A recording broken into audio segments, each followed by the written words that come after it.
Hello everyone, good day. So ngayon guys, i-share ko lang sa inyo yung naging travel ko from Clark International Airport hanggang Naiya. So ito guys, naghintay tayo ng bus papunta ng Naiya. So may mga bus dito guys na papunta ng Olongapo, Baguio, Trinoma.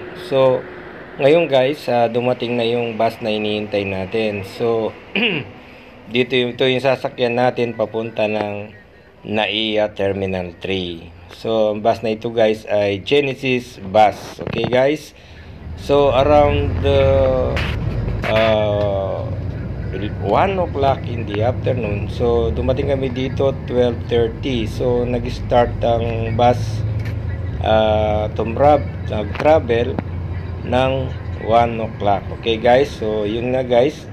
Tapos ito dumaan sa SM Clark, Pampanga, sa Angeles City to guys. So ito guys, may bus terminal dito na magpi-pick up ng pasaheros. Dito guys, let's say umalis ang bus sa Clark, dito 1:30 naman. So may interval na every hour. So 1:30, 2:30, 3:30 ganun guys. So magi-start yung bus from Clark.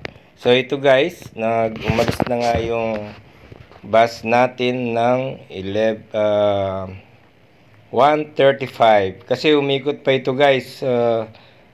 Umikot pa dun sa may Clark. Okay guys? So ito na, dadaan tayo ng SM.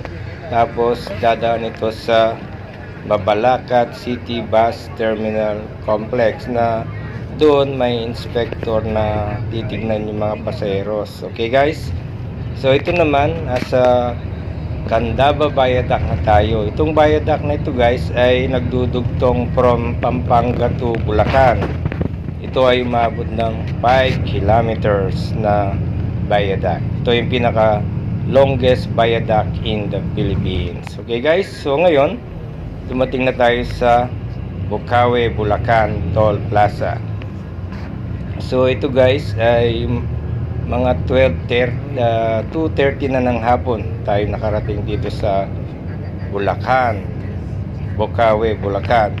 So itong daan na to guys madadaan natin yung isang landmark dito na tinatawag nilang the Philippine Arena, one of the largest indoor arena in the whole world. So ito ay may 50,000 seating capacity. Okay guys? So pagkatapos nyo guys, pagkatapos na daanan natin itong Philippine Arena, ay didiretso na tayo from NLEX to Metro Skyway. So itong Skyway na to guys, diretso na ito hanggang doon sa Naiya. So guys, so napakabilis ng biyaheng ito guys. So dito sa Metro Skyway may speed maximum limit siguro I think 60 kilometers per hour. Okay guys? So around 30 to 40 minutes makakarating na tayo dun sa Naiya. Napakagandang daan ito guys at napakabilis. Okay guys? So ito na nga, nandito na tayo sa Naiya Terminal 3 at around 3:10 ng hapon. Okay guys? So ito yung naging biyahe ko guys papunta ng Naiya. Napakabilis. At ang pamasahe dito guys ay aabot ng 400. Okay guys? So salamat sa panonood. At sundan niyo pa ako guys sa pagta-travel ko papunta sa aking job site. Okay guys? Medyo mahaba-haba ang biyaheng ito. So, salamat sa panonood at sana sundan nyo pa ako sa aking pagta-travel. Maraming salamat at isa pa pala, ang pamasahe dito ay 400 pesos. Okay guys? So, please like and subscribe. Thank you guys. Bye-bye.